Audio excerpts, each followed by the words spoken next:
Do artists really have to starve to be true to their craft? Must the business side of creativity drain all inspiration? No, it does not.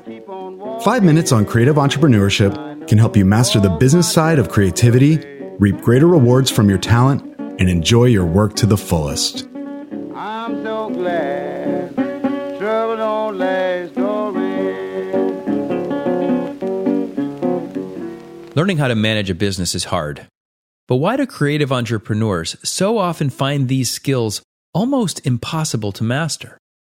Could there be an inner conflict between the deeply engaging creative process and the more mundane minutia of managing a business?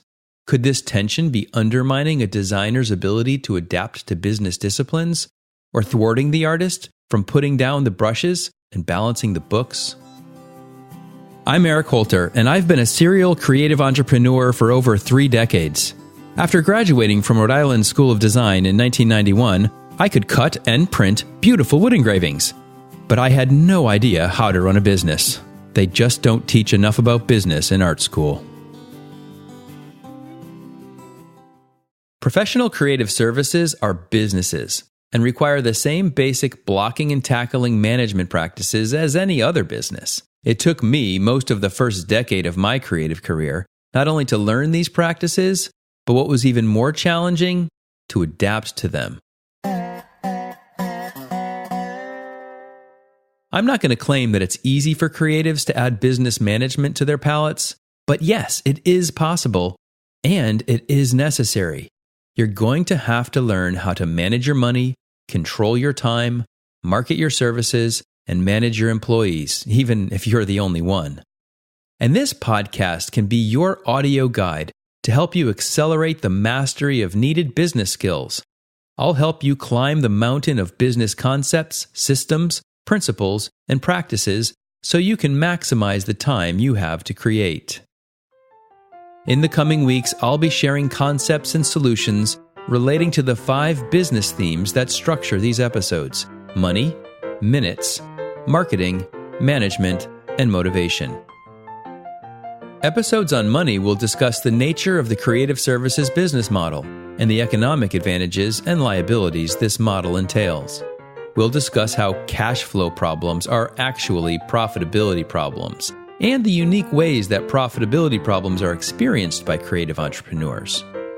Episodes about minutes will cover topics like how to maximize productivity, how to plan your time most effectively, and what you can learn from the veritable goldmine of insight you can get from your timekeeping data, if you can be disciplined enough to keep them. The marketing segments will address the universal question of how to find new clients, or perhaps better clients than you have right now. We'll talk about the difference between sales and marketing, the value of narrow positioning, along with implementation advice for prospecting and inbound and outbound marketing. Now, if you're a solo practitioner, you might think that the management segments don't apply to you, but that would be a mistake. You see, when you're the only employee, you have to hold yourself accountable for every task and every role needed to manage a professional services practice. That makes management an even greater challenge for the freelancer than it is for the multi-person firm. Lastly, the 5th M of our business themes, motivation, will not be a rah-rah cheerleading session. Instead, we'll get real and discuss some of the debilitating and demotivating challenges of running a creative startup. Well, 5 minutes is already just about up, so that'll have to be enough for our introductory episode. I want to keep these segments short so that you can listen regularly and frequently.